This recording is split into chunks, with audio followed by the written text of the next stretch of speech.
Hello, I'm Russell Jennings with Build Your Idea, and in this video we're going to take a look at web browsers. As a web developer, it's important to have an accurate understanding of what goes into a website, and what better place to start than the web browser. Before the browser, if you wanted to write software, you had to develop it for a platform like a console or Windows or Mac. You might have to deal with different hardware, different OS versions, and shipping updates somehow. And even if you wrote something, it might not work in 5 or 10 years. But the web makes a lot of these problems go away. You can create a web page that can be viewed on any computer or mobile device. Dealing with hardware nuances or figuring out updates are a thing of the past. And lastly, websites that were created 15 years ago are still on the internet and still work. We're on the Wikipedia page for web browsers, and they say it's a software application for retrieving and presenting and traversing information resources. But more simply, they are just document viewers. Here, we'll open up a text file from a local computer and view it in there as text. There it is. We also have an image we can take a look at of a hamster butt. And we can even open up a video.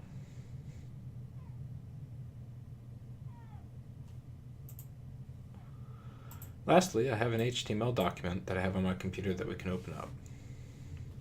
When you visit a website, any website, you get back an HTML web page. Some may be static like this, while others may be rendered by the server and sent out, or might be rendered in the browser itself via JavaScript. There are a lot of ways to generate it, which is what has made the web so pervasive, but at the end of the day, all they serve is HTML to the web browsers. All web browsers have some sort of default styling that they apply based on the type of elements. Here we see a heading, a paragraph, and an unordered list with line items. We can right-click on the page and say View Source and see what the code looks like. Most browsers, at least those on the desktop, have an inspector that you can use to explore and manipulate a web page. This offers a sandbox environment that you can use to take apart a web page or use to create your own without worrying about making a mistake. Nothing you do here is permanent.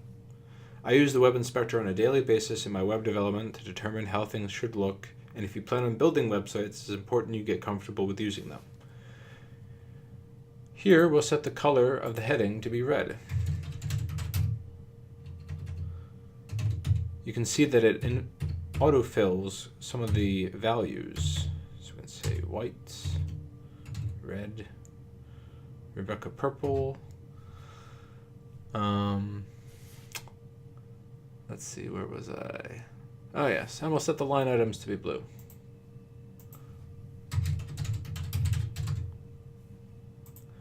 Now because of CSS inheritance, it's set the line items to be blue for each of these because the parent is blue.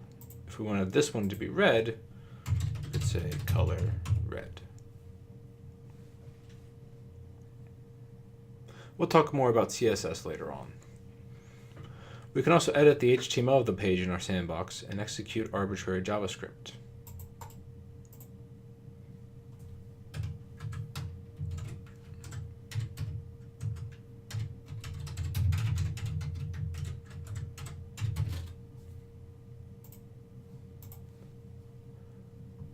And JavaScript.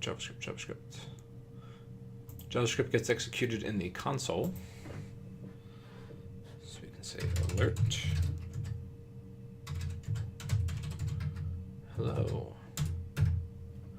And there we go. If we go back to our Wikipedia page, back, and take a look at the source.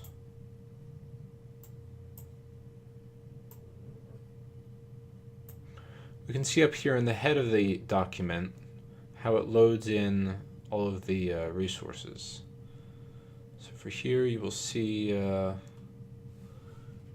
let's see, here's the style sheet. This is what styles Wikipedia, and this as well. And here's some, what is this? No idea, it's a script. Here's JavaScript in here.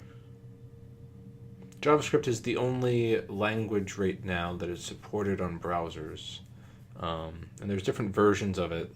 There's a whole consortium of people that work on new versions of the language, but it's the only language that you can use in a web browser to manipulate the web page. So if you see any crazy stuff going on a web page, these float overs, this is usually CSS. Let's see, what would be,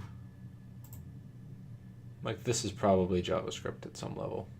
Well, it doesn't need to be necessarily, but it probably is. So anyway, hopefully you have a better idea of web browsers and what they do. And I'll catch you guys later.